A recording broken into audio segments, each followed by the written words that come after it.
las últimas horas de la mañana, que eran aproximadamente las 11 de la mañana, 11:30, cuando Jesús empezó a hacer los preparativos para un evento poco usual en su vida. En el Evangelio según San Mateo, capítulo 21, empezamos allí a ver los arreglos que Jesús hace.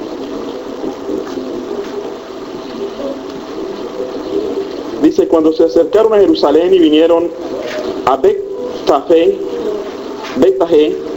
al monte de los olivos, Jesús envió 2 discípulos. Jesús había salido de Betania. Betania era el lugar predilecto de Jesús. Allí vivían sus mejores amigos, sus amigos de más confianza, Lázaro y sus hermanas María y Marta. Betania se encontraba aproximadamente a 2 millas de Jerusalén.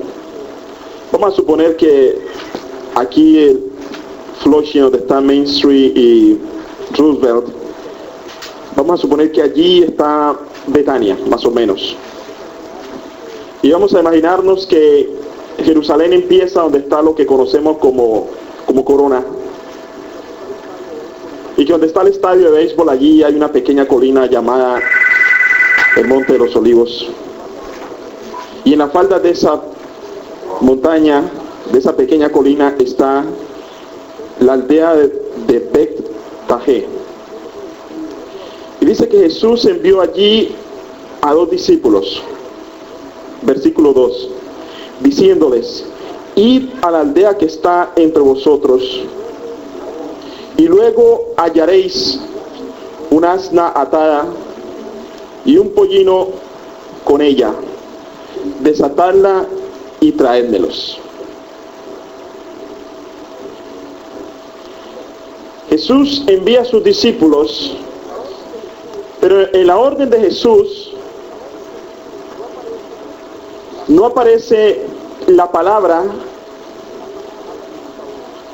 hágame un favor y vayan. Simplemente eso. Lo que Jesús está dando es una orden, primero.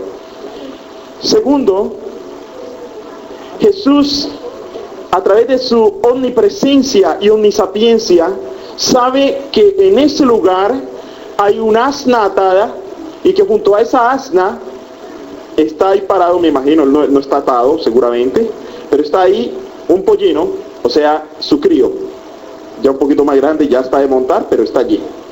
Y según nos dice Lucas 19:30, ese pollino nunca antes había sido montado por nadie. O sea, un pollino que hasta ahora no lo han montado. Cuando Jesús pide que se le traiga ese pollino, Jesús está próximo a entrar a Jerusalén y Jesús está siguiendo la tradición de todos los que se coronaban reyes de Israel. Todo aquel que se coronaba rey de Israel entraba sobre un pollino a Jerusalén y entraba al templo. Los discípulos se pusieron contentos cuando Jesús les refiere acerca de un pollino y sabiendo que él va a entrar a Jerusalén. Y los discípulos con toda presteza van a cumplir la orden de Jesús. Pero podía haber un problema. Esa asna y ese pollino, al estar atados y estar en cierto lugar, seguramente tenían, vamos a decir, sus dueños. Y Jesús, previendo que los discípulos pueden tener dificultades con los dueños de estos con el dueño de estos animales, les dice en el versículo 3: y si alguien os dijere algo, decid, el Señor los necesita y luego los enviará. Ahora, debemos de notar que el Señor no les dice a los discípulos tampoco: pídanselos prestado al dueño. Simplemente Jesús les dice, en caso de que tengan problemas, díganles que el Señor los necesita.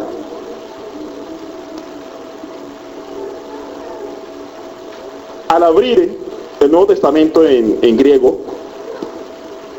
observo allí que este versículo 3, cuando habla el Señor, no se está refiriendo a un Señor común y corriente. Al decir el Señor los necesita, no se está refiriendo, por ejemplo, a decir el Señor Pablo Orellana los necesita, o el Señor Tracha los necesita, o el Señor Ortiz los necesita. No. El Señor que se utiliza ahí, la palabra que se utiliza en griego, es la palabra kurios. Y esta palabra kurios significa Señor del universo. Señor autor de todas las cosas.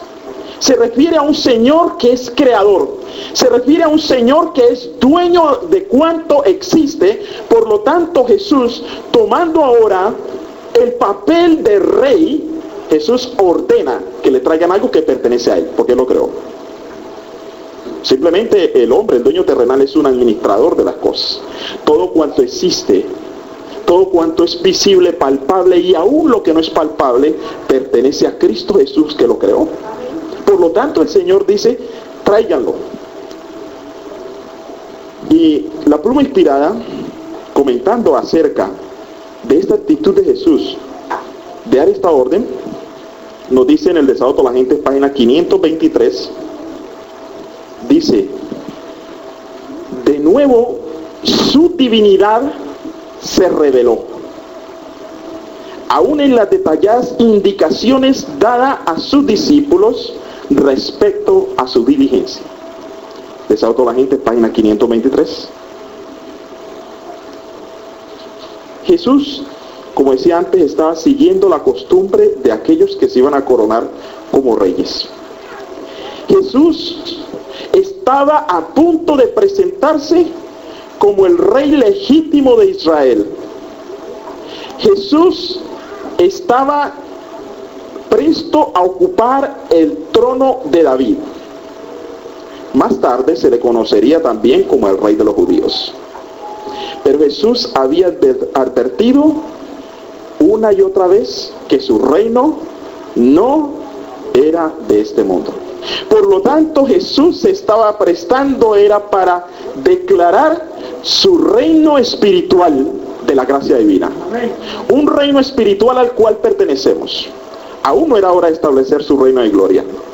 Y es allí, en ese incidente, cuando por primera vez Jesús en su vida utiliza su título de Señor de todas las cosas.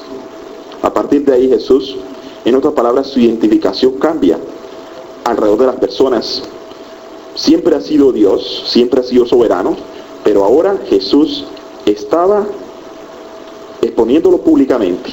Antes le había dicho a las personas, cállenlo, no digan, no cuenten, porque su hora no había llegado. Pero llegó el momento en que Jesús ya se aprestaba para identificarse tal como es. El versículo 4 nos dice: todo esto aconteció para que se cumpliese lo dicho por el profeta, en este caso el profeta Zacarías, y es el versículo que leímos ahora, Zacarías 9:9 en nuestra lectura bíblica, cuando dijo: decid a la hija de Sión, la hija de Sión es Jerusalén, decid a la hija de Sión, he aquí tu rey viene a ti, manso, sentado sobre un asna, sobre un pollino, hijo de animal de carga. Esto lo dijo el profeta, lo había profetizado Zacarías 500 años antes. Versículo 6. Y los discípulos fueron e hicieron como Jesús les mandó. Vamos a volver a Mateo 21, por eso pongan ahí una seña en sus Biblias, pero vamos a ver cómo hicieron los discípulos. El Evangelio según San Marcos lo describe mejor. Marcos capítulo 11, versículo 4 al 7. Ahora vamos a volver a Mateo. Dice allí: fueron y hallaron el pollino atado fuera a la puerta, en el recodo del camino, y lo desataron. Versículo 5. Y uno de los que estaba allí les dijeron, ¿qué hacéis desatando el pollino? Ellos entonces le dijeron como Jesús les había mandado, y los dejaron. Y trajeron el pollino a Jesús y echaron sobre él sus mantos y se sentó sobre él. Cuando los dueños del pollino, del asno y del pollino, se enteran y reciben el mensaje que es la autoridad del universo que ha mandado a buscar el pollino, ellos no se niegan. Por el contrario, empieza la gente a unirse a los discípulos y cada vez la multitud es más grande alrededor de Jesús. Hay expectativa.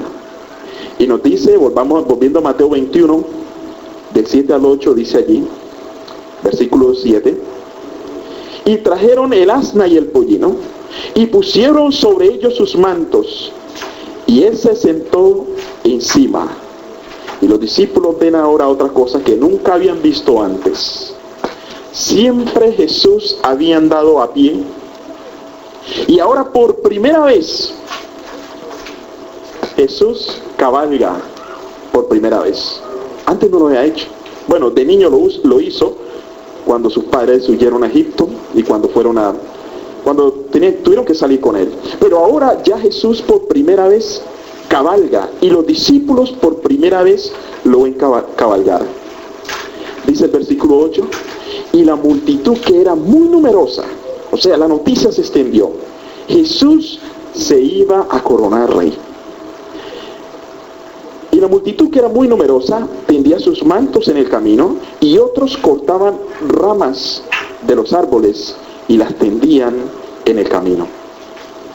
Vamos a ir, sin perder todavía a Mateo, vamos a ir a Lucas para ver la descripción que el Evangelio según San Lucas nos da del incidente en Lucas 19, versículos 37 y 38. Y cuando llegaban cerca de la bajada del Monte de los Olivos, es decir, estaban ya en las faldas del Monte de los Olivos, toda la multitud y los discípulos, gozándose, comenzó a alabar a Dios a grandes voces por todas las maravillas que habían visto, diciendo, bendito el Rey que viene en el nombre del Señor, paz en el cielo y gloria en las alturas. Y gloria en las alturas. Vemos entonces una descripción más específica de lo que está sucediendo allí. Volviendo a Mateo, en el versículo 9, capítulo 21, versículo 9, dice, y la gente que iba delante, la que iba detrás, clamaba diciendo, Hosana al Hijo de David, bendito el que viene en el nombre del Señor, Hosana en las alturas. Nunca antes Jesús había permitido un espectáculo de tal naturaleza acerca de él.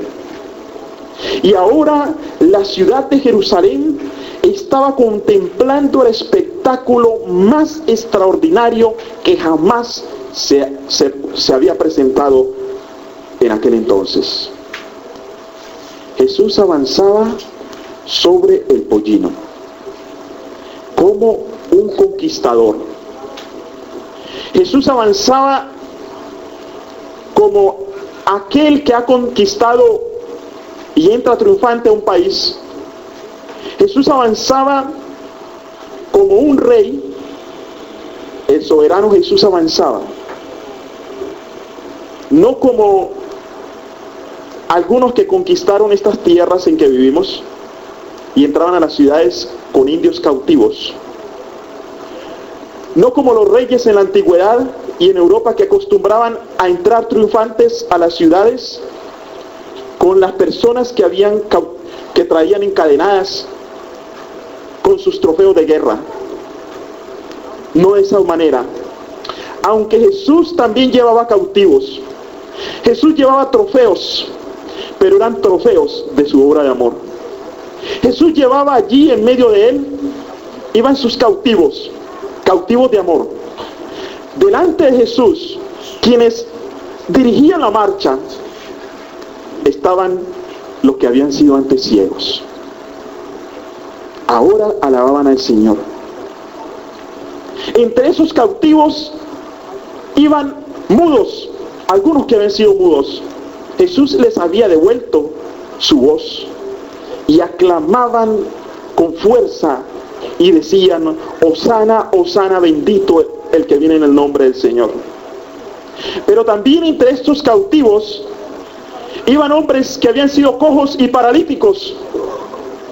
Y el comentario profético dicen que ellos eran los más activos en arrancar ramas, tirarlas en el piso y llevar palmeras, alabando y glorificando a este triunfante rey.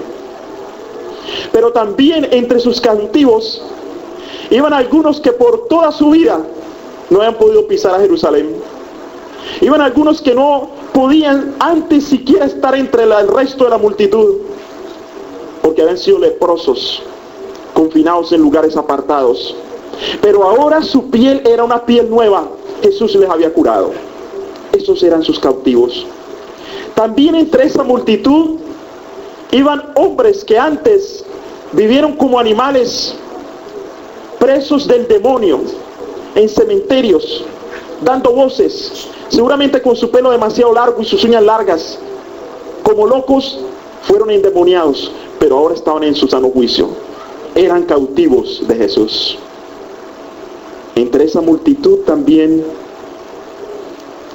iban hombres que su corazón había sido duro y habían estado llenos de maldad, pero ahora estaban convertidos a Cristo. Iban mujeres que antes estuvieron dedicadas a la prostitución, pero ahora han sido limpias y santificadas por Cristo. En esa multitud también iban personas que antes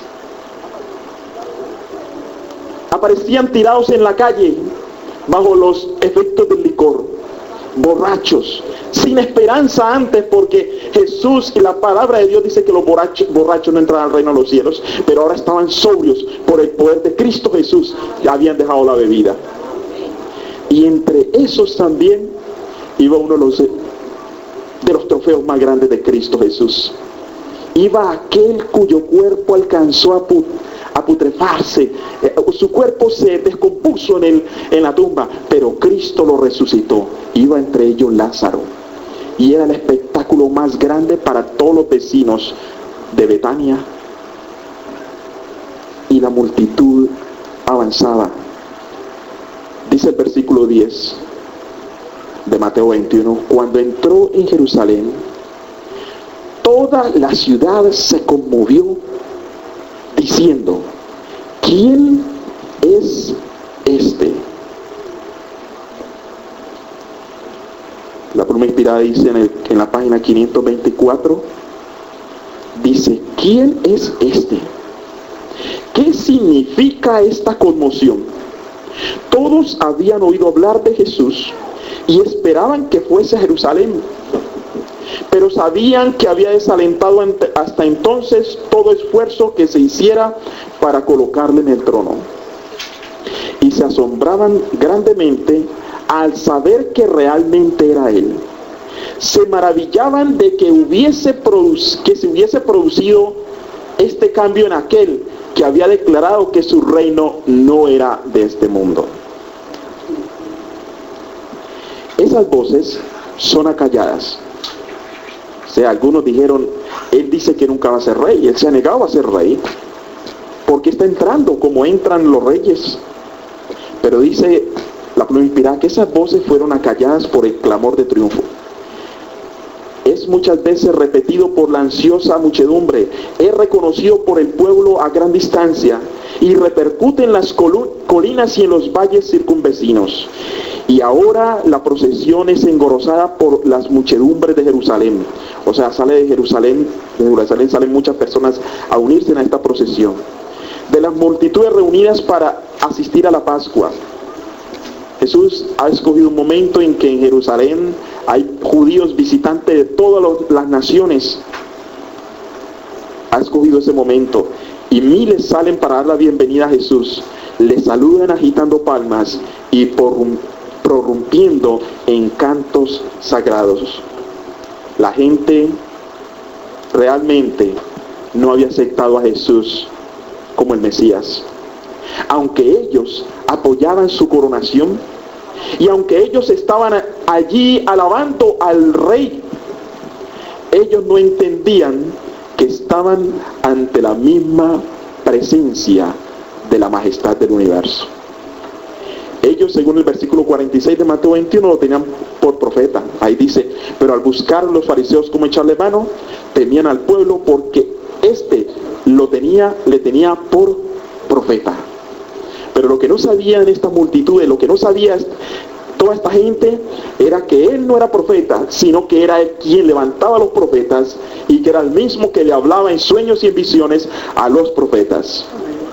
Dice la pluma inspirada también en la página 526, dice: este día, que parecía a los discípulos el día culminante de su propia existencia, habría sido oscurecido con nubes muy tenebrosas si ellos hubiesen sabido que esta escena de regocijo no era sino un preludio de los sufrimientos y de la muerte de su Señor. Aunque repetidas veces les había hablado de su seguro sacrificio, sin embargo, en el alegre triunfo presente olvidaron sus tristes palabras y miraron adelante a su próspero reinado sobre el trono de David. Por eso nos dice Juan, vamos a ir a Juan ahora, sabiendo que regresamos nuevamente a Mateo. Vamos a ir a Juan capítulo 11, versículos 16 al 19, donde nos describe en sí cómo los discípulos se olvidaron de todos estos sufrimientos por el momento de que Jesús había anunciado, y ellos esperaban que Jesús librase a Israel, librase a Jerusalén, librase a Judea del yugo romano. Juan 12, 16. Estas cosas no las entendieron sus discípulos al principio, o sea, en esos momentos no la entendieron. Pero cuando Jesús fue glorificado, o sea, después de la crucifixión, entonces se acordaron de que estas cosas estaban escritas acerca de él y de que se las habían hecho. Y daba testimonio la gente que estaba con él cuando llamó a Lázaro del sepulcro y le resucitó a los muertos. O sea, todo esto venía a recuerdo de esta multitud. Por lo cual también había venido la gente a recibirle, porque había oído que él había hecho señal. Pero los fariseos dijeron entre sí: ¿ya veis que no conseguís nada? Se decían entre ellos. Mirad, el mundo se va tras él. ¿Por qué decían ellos que el mundo se iba tras él? Bueno, los gobernantes de esta ciudad salieron ante esta multitud, trataron de controlar a esta multitud y no podían. Dice la pluma inspirada también en la página 527, dice que estos hombres, en la página 527 dice: muchos fariseos eran testigos de la escena y, ardiendo de envidia y malicia, procuraron cambiar la corriente del sentimiento popular.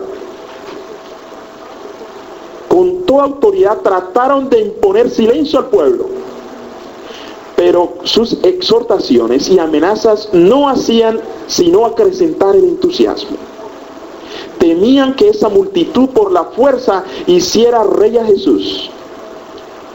Como último recurso, se abrieron paso a través del gentío hasta donde estaba el Salvador y se dirigieron a él con palabras de reprobación y amenazas. Lucas 19:39. Entonces algunos de los fariseos de entre la multitud le dijeron: Maestro, reprende tus discípulos. Es interesante ver que los fariseos le llaman a Cristo Maestro. El pueblo, muchos, podemos decir casi todos del pueblo, no entendían que era el mismo Dios que estaba allí y el Rey del universo, sino que lo tomaban como profeta. Y los fariseos no lo aceptaban ni aún como profeta, sino que le llamaban Maestro.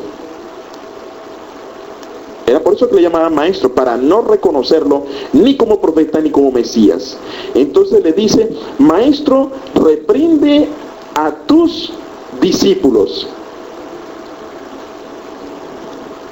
Declararon que tan ruidosa demostración era contraria a la ley y que no sería permitida por las autoridades, pero fueron reducidos al silencio por la respuesta de Jesús.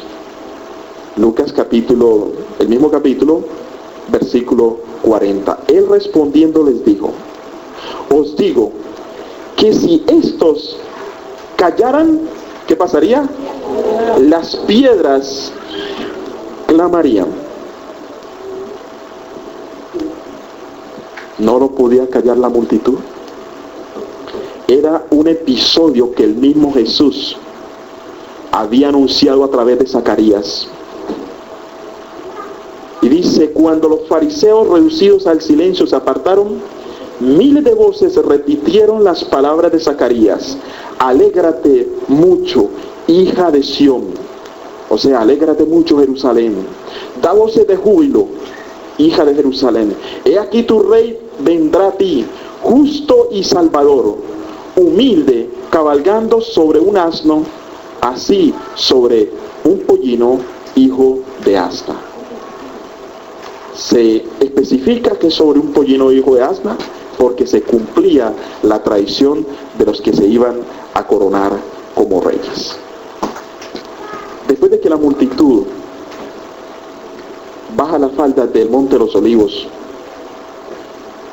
y sube al último obstáculo para llegar a Jerusalén, una pequeña colina, estando en la cima de esta colina, la multitud se detiene y observan el espectáculo que tienen al frente. Ya para esos momentos el sol se estaba ocultando. Los rayos del sol iluminan las nubes y todo el cielo con un color de oro. Y frente a toda esta gente se encuentra la majestuosa ciudad de Jerusalén. Entre todos los edificios sobresale el templo. El templo era orgullo de los judíos y aún era orgullo de los romanos, porque desde Roma el emperador había dado órdenes a Herodes, rey de Galilea, para que se reconstruyese el templo y se colocasen ahí símbolos, los símbolos que los judíos iban a escoger en el lujo más grande. Este templo era tan hermoso, según lo describen los historiadores y lo escribe la opinión inspirada, y recordando esta escena que estaba ocurriendo allí, el sol hacía iluminar las paredes de mármol del templo. Y además de estas esplendorosas paredes, el templo tenía a su entrada una especie de racimos de plata y oro con unas hojas pintadas de verde. Era un templo hermoso. Todo el pueblo contemplaba ese espectáculo, pero a medida que el sol se iba ocultando, ellos dejaron de mirar la ciudad y sus rostros se tornaron hacia el rostro del que se había de coronar rey. Y se encontraron con una sorpresa que los empieza a chasquear. Su majestad tiene los ojos inundados con lágrimas. Cuando ellos esperan ver en la majestad, en el Rey Jesús, una expresión de alegría porque se va a coronar rey, encuentran sus ojos inundados de lágrimas. Versículo 41 de Lucas 19. Y cuando llegó cerca a la ciudad, al verla, lloró sobre ella. El rey gemía. El rey tenía angustia. Y era un espectáculo triste para quienes le acompañaban. Algunos no podían entender por qué lloraba, pero también lloraron con él. Otros se sintieron chasqueados, pero además de esta multitud que estaba al lado de él y que era visible, había otra multitud invisible. ¿Qué cuadro Deseo a toda la gente, página 528. ¿Qué cuadro ofrecía esto a los ángeles que observaban? Su amado jefe, angustiado hasta las lágrimas.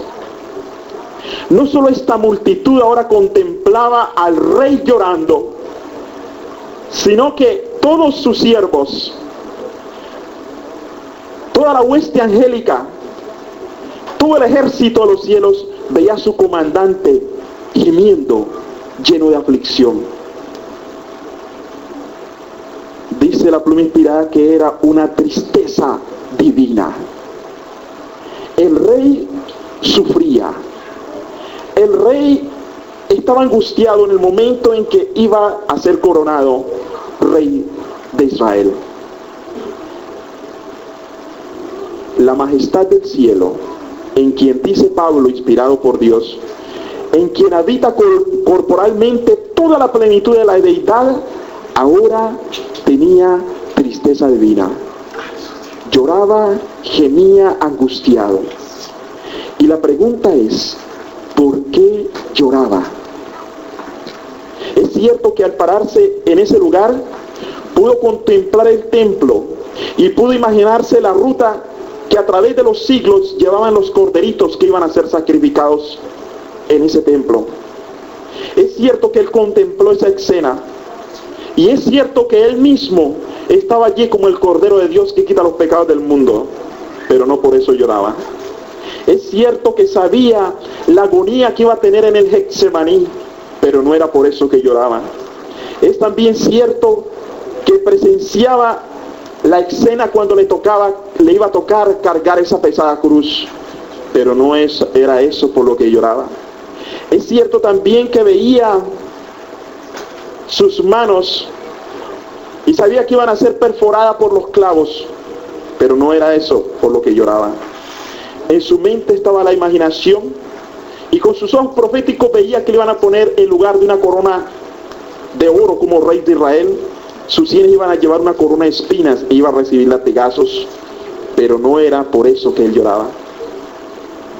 En el mismo contexto de Lucas, podemos ver que Jesús lloraba por la ingratitud.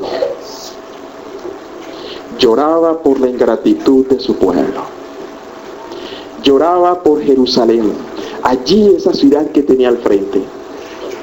Allí estaban en esa ciudad los gobernantes que lo iban a rechazar. Y Jesús lloró. Lloró de angustia. Lloró de ingratitud, no solo por esta ciudad de Jerusalén que lo iba a rechazar, sino que Jesús pudo observar a través de los siglos y de las edades a muchos que le rechazarían como su Salvador personal. Y Jesús lloró. Jesús llora por la ingratitud. Sabía que su carrera en la tierra como Mesías, como Salvador, estaba por concluir. Sabía que en toda carrera a un atleta se le da ánimo para culminar su carrera, pero sabía que por el contrario a él lo iban a tratar de desanimar y lo iban a despreciar. Sabía que todo atleta, todo aquel que corre, hasta lleva un uniforme mostrando lo que representa, pero a él no le iban a poner sus vestiduras de gloria, sino que le iban a poner ropas sucias en su camino al Calvario. Sabía que a los atletas, que todo aquel que corre, que va a cumplir una misión, se le da agua, pero él, siendo el creador del agua, le iban a negar agua y le iban a dar vinagre en esa cruz. Sabía él que todo aquel que corre y triunfa, al final se le da una corona de laureles, pero a él se le iba a poner en una corona de espinas. Sabía él también que todo aquel que triunfa al final de su carrera se recibe con un abrazo, pero a él le iban a extender sus brazos en una cruz.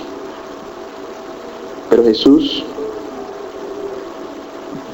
lloró por la ingratitud de su pueblo, por el rechazo de muchos miles de millones de humanos que iban a rechazar su sacrificio. Pasaron unos días y Jesús es tomado como prisionero. Y es llevado acompañado por unos ladrones. Fue sentenciado a muerte como unos ladrones y como si él fuera un ladrón. Estos ladrones se resisten a ser crucificados.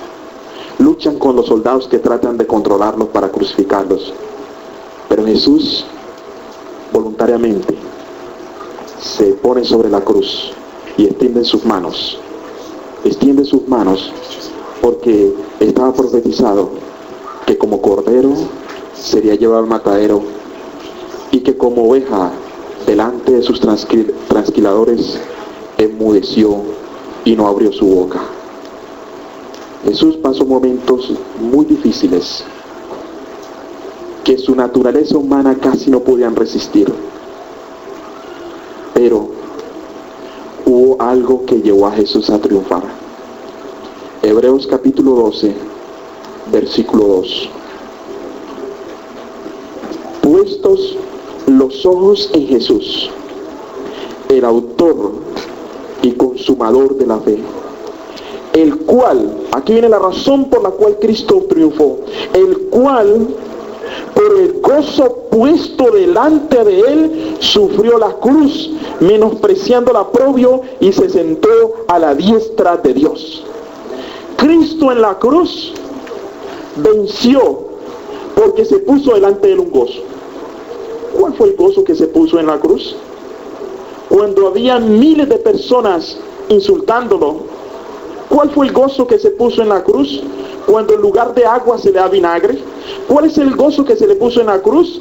Cuando su costado es herido con una lanza.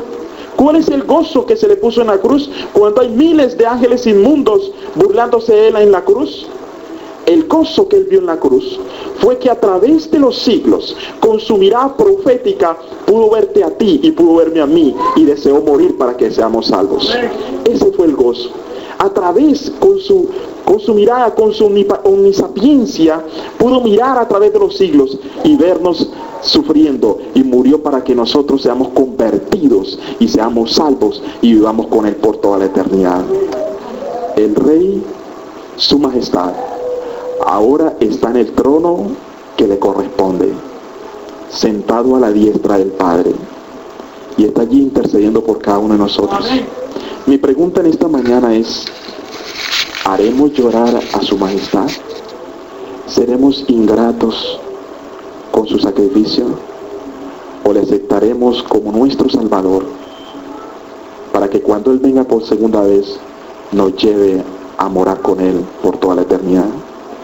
Dios quiera que con nuestra vida, con nuestros hechos, no hagamos llorar a su majestad por la ingratitud. Recibámosle cada día como nuestro Rey, nuestro Creador y nuestro Salvador. Que Dios les bendiga.